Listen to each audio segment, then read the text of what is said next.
Hello भक्तों, राधे राधे। सबको प्रणाम। कैसे हो आप? अच्छे ही होंगे। आज एकादशी है, पुत्रदा एकादशी। श्रावण शुक्ला पुत्रदा एकादशी की कथा सुनते हैं। तो अब सब भक्त ध्यानपूर्वक हमारी कथा सुनना। कथा शुरू करते हैं। युधिष्ठिर बोले, हे मधुसूदन, श्रावण शुक्ल पक्ष की एकादशी का क्या नाम है? सो कृपा करके मुझसे कहिए। श्री कृष्ण बोले, हे राजन, प्राचीन समय में महासितिपुरी में महाजिति नाम का राज्य राज करता था। उसके पुत्र नहीं था, इससे उसको राज्य से सुख नहीं मिलता था।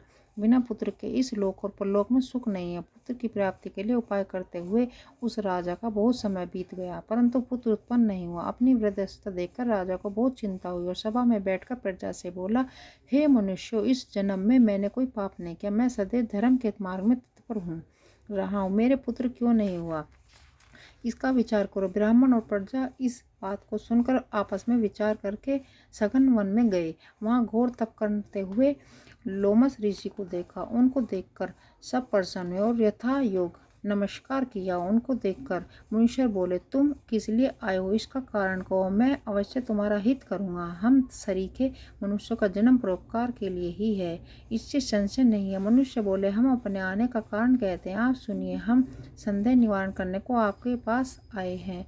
महिजिति नाम का राजा पुत्रहीन है।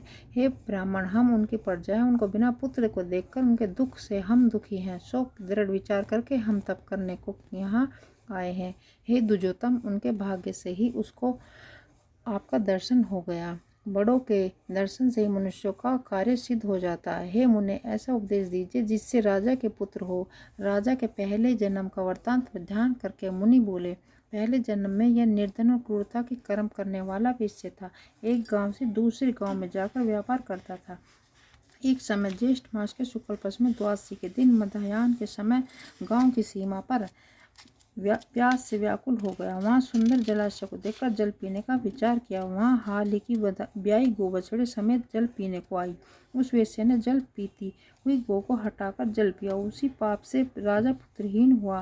वे मनुष्य बोले, हे मुने, पुराणों में सुना जाता है कि पुण्य के प्रभाव से पाप दूर हो जाता है, इसलिए पुण्य का उपदेश दीजिए जिससे पाप का नाश हो और आपकी कृपा से इसके पुत्र हो।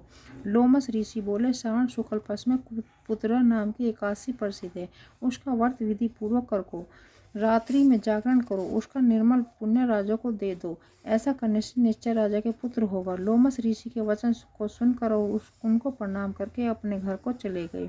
श्रावण आने पर सब लोगों ने राजा सहित श्रद्धापूर्वक व्रत किया। द्वादशी के दिन अपना पुण्य राजा को दिया। पुण्य के देते ही रानी ने गर्भ धारण किया। प्रसव का समय आने पर सुंदर पुत्र उत्पन्न हुआ। हे नरश्रेष्ठ, इस प्रकार यह पुत्र नाम की एकादशी प्रसिद्ध है। इस लोक और परलोक का सुख चाहने वालों को इसका व्रत करना चाहिए। यह पुत्रदा का सुख पाकर अंत में स्वर्ग को जाते हैं। इसलिए हमारी एकादशी की कथा संपन्न हुई। इसलिए अब दोस्तों, अब आरती शुरू करते हैं। तुलसी महारानी नमो नमो, हरि की पटरानी नमो नमो। धन तुलसी पूरण तप कीनो, शालिग्राम बनी पटरानी। जाके पत्र मंदरी को, श्रीपति कमल चरण निपटानी। धूप दीने वधे आरती, पुष्पन की वर्षा बरसानी। 56 भोग 36 व्यंजन, बिन तुलसी हरि एक नमा। सभी सखी मैयो तेरो यश गावे, भक्ति दानन दीजिए महारानी नमो नमो। तुलसी महारानी नमो नमो, हरि की पटरानी नमो नमो। तुलसी महारानी नमो नमो। हे तुलसी माता की जय। इसलिए हमारी आरती और कथा दोनों संपन्न हुई। हे भक्तों, एकादशी की व्रत करना चाहिए और पूजा सहित करनी चाहिए। सबको राधे राधे।